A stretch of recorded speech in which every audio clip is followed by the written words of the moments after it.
Welcome to the Key of Imagination. This week we're going to be looking at the Twilight Zone episode, A Thing About Machines. We'll cast judgment upon the machines and question whether or not they're just as bad as Finchley. We'll ask the question about whether or not more people will be rejecting machines in the future, and I'll reveal my moment of awe, which has to do with witnessing people self-destruct. So, grab your keys and let's open up this door to the fifth dimension.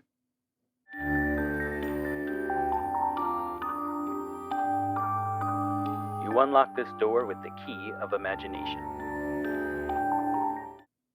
Bartlett Finchley is a lot like me, a man of exquisite taste and exceptional culture. Okay, he's a man of exquisite tastes and exceptional culture, and he has very little time for things that do not execute their purpose as they should, including people, such as Ms. Rogers, a seemingly fine secretary at her wits' end with Finchley's constant rudeness. But for all of his misanthropy and general dislike of ill-performing humans, there's nothing that grates the nerves of Mr. Bartlett Finchley as much as deviant devices, galling gadgets, in short, misbehaving machines. You see, for as long as Finchley can remember, he's been at war with machines. TVs that decide to turn on, clocks that chime at their whims, electric razors with a mind to cut more than stubble.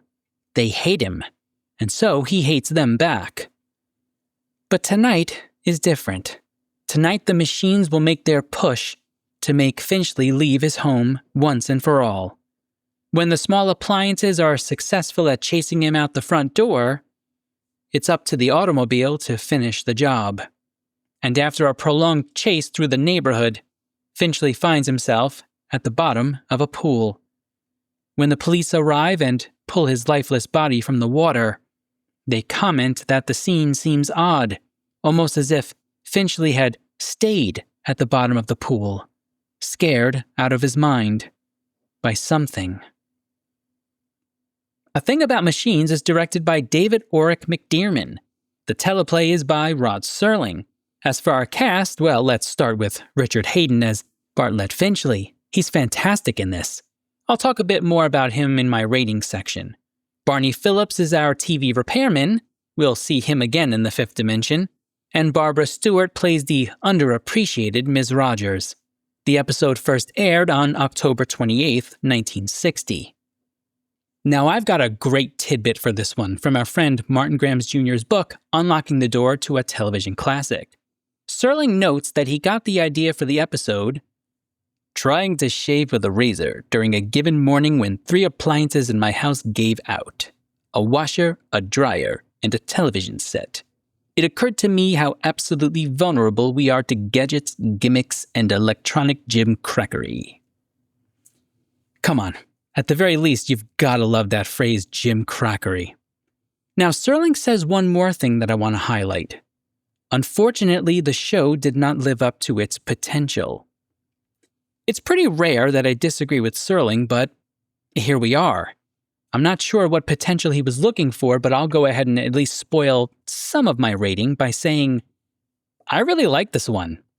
But I will be interested in seeing where the episode falls for the rest of you out there when you get to vote on it. As for my initial thoughts, actually I have a bit of nostalgia connected with this one.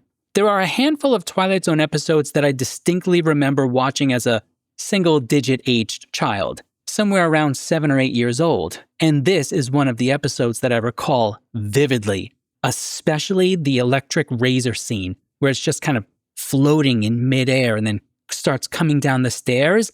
Look, whoever did the prop work is an absolute genius. The movement of it is like jerky in all the right ways. As I rewatched it at 45 years old, I'm still sufficiently creeped out by this episode. For any flaws that it might have, I enjoy watching it. Question 1. Are the machines just as bad as Finchley? This might sound like an odd question, but it's predicated on something that just doesn't sit well with me in this episode. Something that caused me to question the dynamics of right and wrong and even changed how I look at the episode a bit. Let me see if I can get you there with me by the end. Now, we're told early on one of the potential reasons why the machines hate Finchley. The repairman comes to the home to fix the TV, and he regales us with the story of the last time he had to come to fix the television. Essentially, Bartlett, once he realized the machine wasn't functioning properly, put his foot right through the screen. Now, first of all, ow. But secondly, I'm pretty sure that didn't do much to help the cause. The repairman offers the following thought about all the various broken machines in Finchley's life. He says, "Why don't they work properly? Offhand, I'd say because you don't treat them properly." What's interesting about this answer is that it's actually pulling a double duty here. What I mean is that there's a proper way to treat important machines. You keep them clean, reduce the possibility of extreme changes in temperature, and try to maintain the proper environment, dry, wet, cool, etc. By treating machines properly, you can often extend their lives quite a bit. And notice even my own language there, extend the life. This is a common phrase when we talk about technology. That speaks to the second part of the repairman's hypothesis, respect. The term properly here carries with it a kind of contract, an agreement that you recognize that something has a purpose, an intention. To properly treat a human is to acknowledge that they have a value that is connected to our understanding of what it means to be human, a structure. You can't treat something properly if you don't have criteria that establish what is proper. I'm getting a little pedantic here, but it's for a reason, I promise you. Now, there's no doubt that we're supposed to dislike Finchley. He treats people with a tremendous amount of disrespect. In fact, Serling gives us a key word in his opening monologue that we shouldn't overlook: malcontent, as in Finchley is always dissatisfied by something. If you've ever actually spent significant time with a person who is a true malcontent, you know that it can get old pretty fast. But I say all that because even though Finchley is an example, albeit an extreme one, of a human being we're clearly supposed to abhor, there are things that happen here, decisions from the machines, that I think make them even more despicable. Let's get into the specifics. At one point, Finchley's car rolls down the driveway, and we're told it almost hit a child by the police officer. Now, we're going to park ourselves here for a moment and really set this up properly. There are two worlds happening here. One is the reality that is taking place within the Twilight Zone, and then there's the proverbial fourth wall of the audience. In the Twilight Zone, the people look at Finchley as either being irresponsible for not setting the emergency brake properly, or that there's something wrong with the car. Either way, had the car hit the child, Finchley would have likely been blamed for the incident. That all tracks. I mean, it's something that unfortunately happens outside of the Twilight Zone as well. But then there's the other side of this, our perspective. We know that the machines have both a life and a will of their own. The car chose to release its brake and roll down the hill. We also know that the car has some kind of sight or ability to interpret its environment. We know this because of the car chase scene that happens at the end of the episode. So when we put all of this together, we actually come to a question within the question. Does the car purposefully almost hit the child? Now, for the sake of time, let's limit this one to basically two options. First, it willingly rolls down the driveway and doesn't have any ill intentions toward the child being there. 2, it rolls down the driveway, perceives that the child is there, and has ill intentions in using the child. Again, we know that the car can interpret and react to its environment in some capacity, so it's not unreasonable to think that it could have seen the child. That being said, we interpret and react to our environment and still sometimes miss key objects. But here's the point. We already know that the car is willing to hurt itself in order to make Finchley's life more difficult. Remember, Bartlett tells us the story of the car steering wheel taking over and crashing itself into the garage. So it could have simply crashed itself again into another object, but it didn't. It's perfectly fine, which means that its intentions were not to crash. So what were the intentions? To embarrass Finchley publicly. Now, how does it do that? By creating a scenario that would require multiple people to come and see what has happened. If it simply rolls down the driveway, you might get a neighbor to come over, but you probably wouldn't get the police. You would get a mechanic, maybe. So what does it do instead? It involves a child.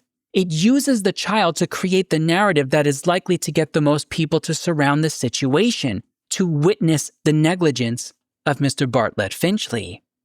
Now, the final point that I want to make here is how the machines work. They come across as a kind of hive mind that's both separate and yet able to work collectively, like The Thing from John Carpenter's fantastic film that I might have just watched again for at least the 30th time recently, which is why this example came to my mind.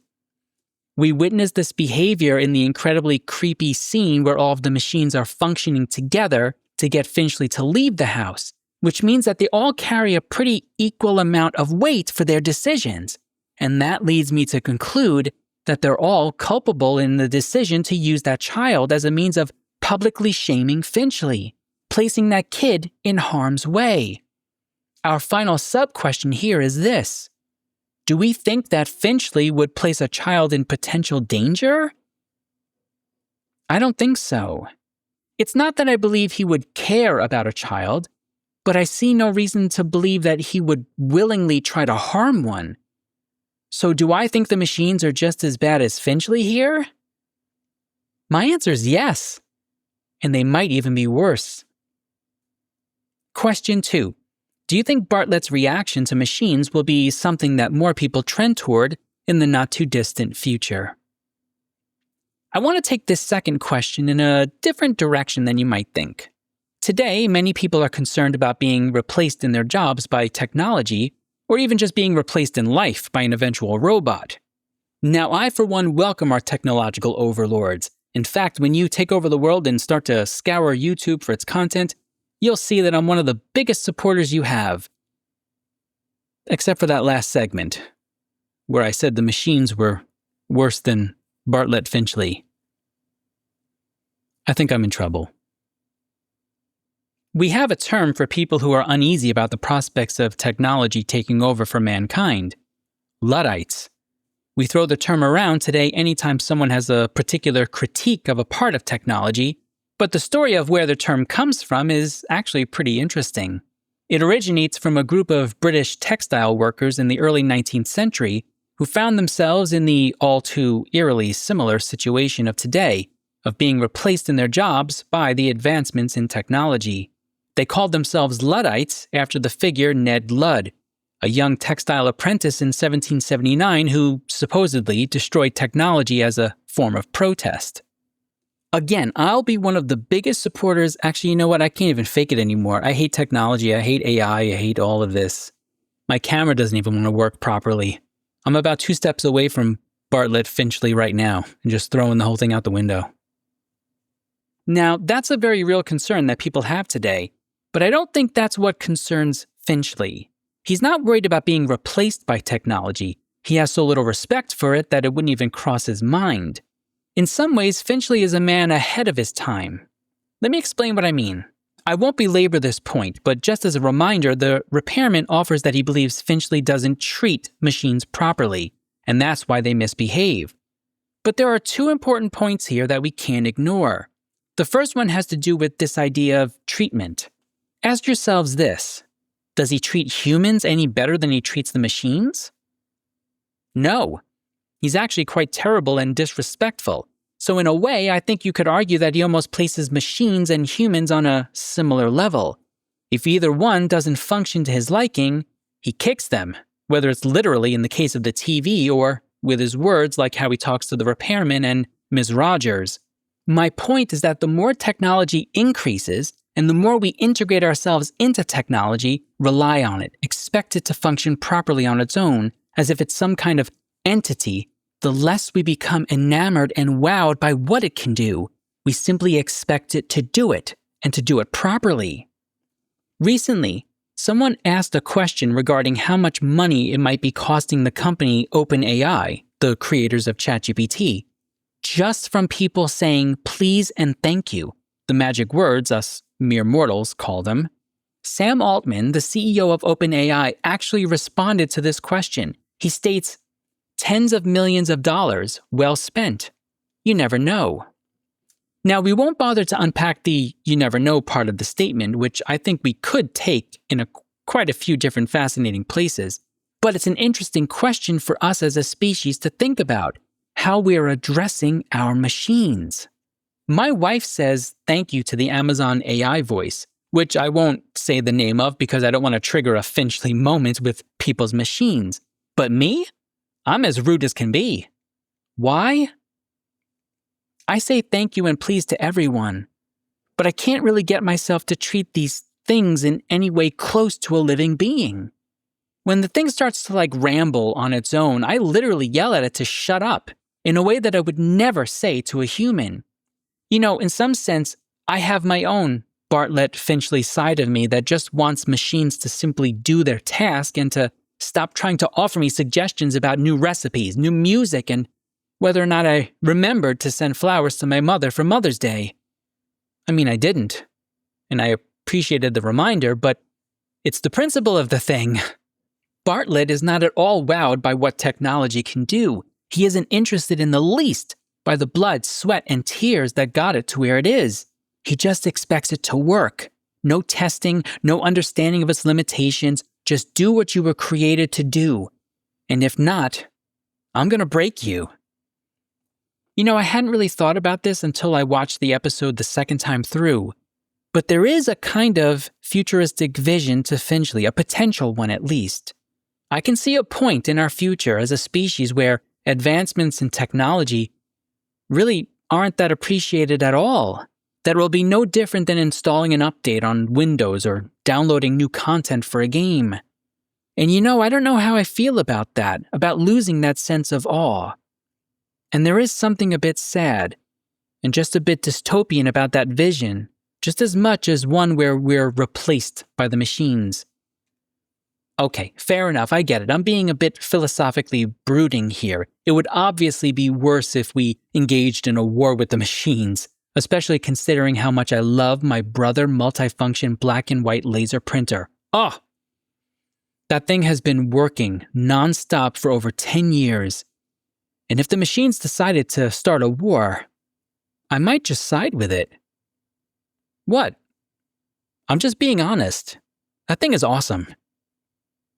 So do I think there's a potential future of Bartlett Finchleys running around everywhere?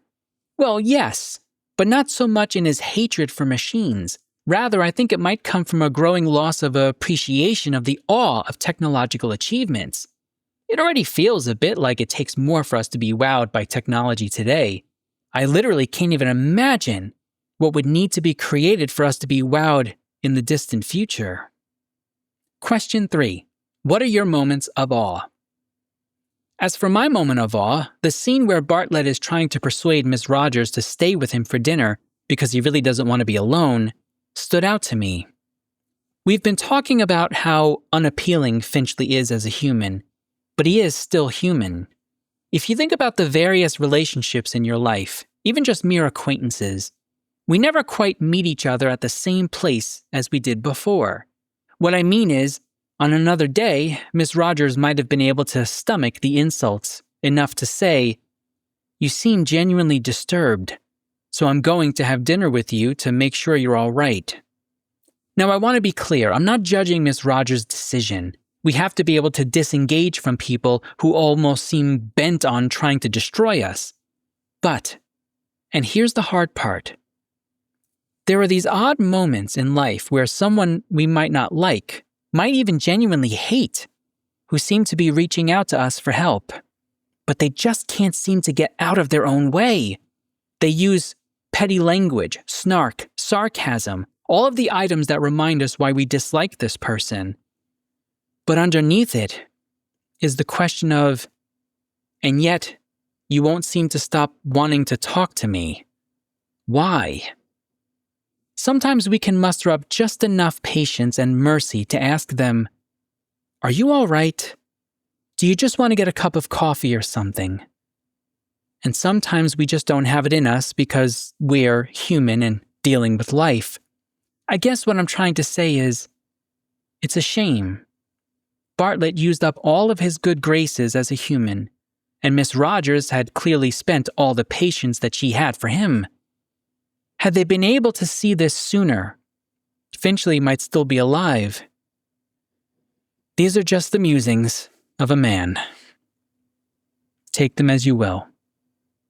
As for my rating, I give this one an upper-lower tier rating. The atmosphere of this one is so good, especially the sound design. If I haven't said it already on this show, I'll say it now, and it won't be for the last time. TV and films today are too afraid to just be quiet. No music, no loud sound effects.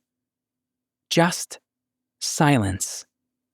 There are these quiet moments in this episode that just add so much to the tone and atmosphere. Richard Haydn is fantastic as a dislikable figure, with these moments where you feel like he's about to become vulnerable and human, only to retract them immediately and violently. It's a great episode, no doubt. Next time, we'll be taking a look at... Oh, here we are. We made it.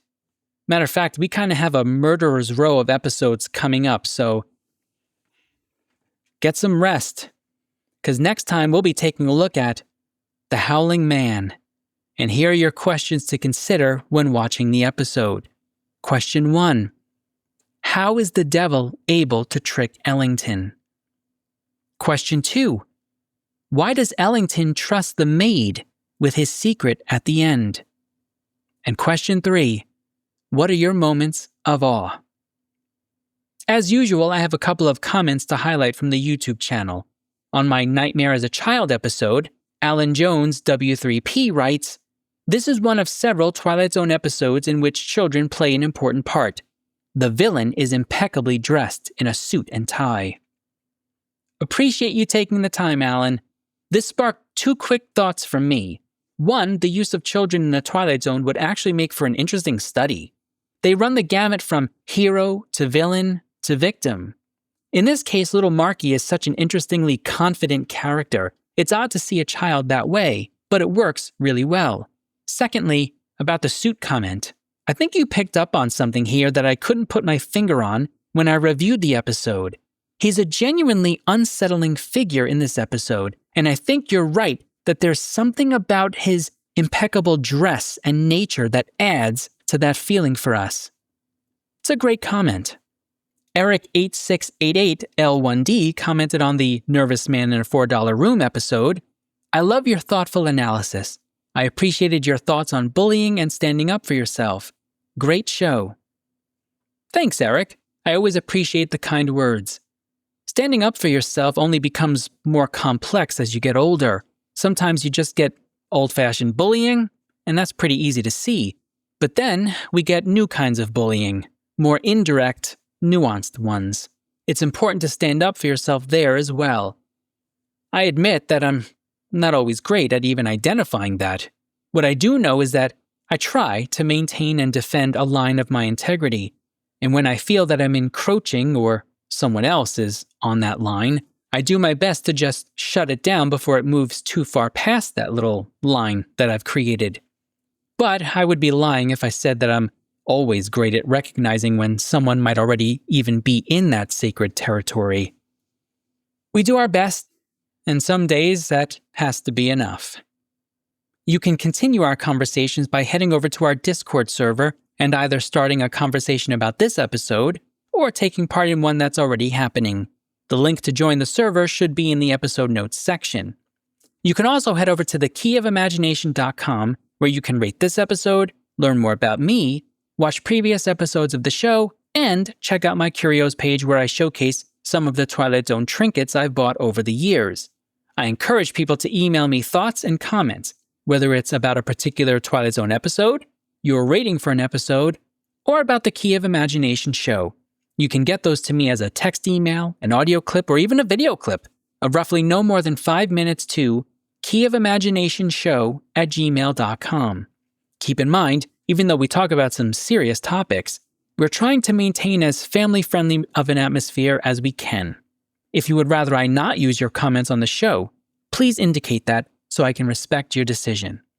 If you enjoyed the show, I ask that you please take a moment and do one, if not all, of the following to help build our community. Rate the show, review the podcast, leave comments, thumbs up, all of the usual algorithmic gymnastics that will help get the show in front of more people and help us build our community of Twilight Zone fans. However, even if you do none of that, and you absolutely hated every minute of this, I would still like to thank you for spending some time with me. Until next time, remember, all doors are open to those who possess the key of imagination.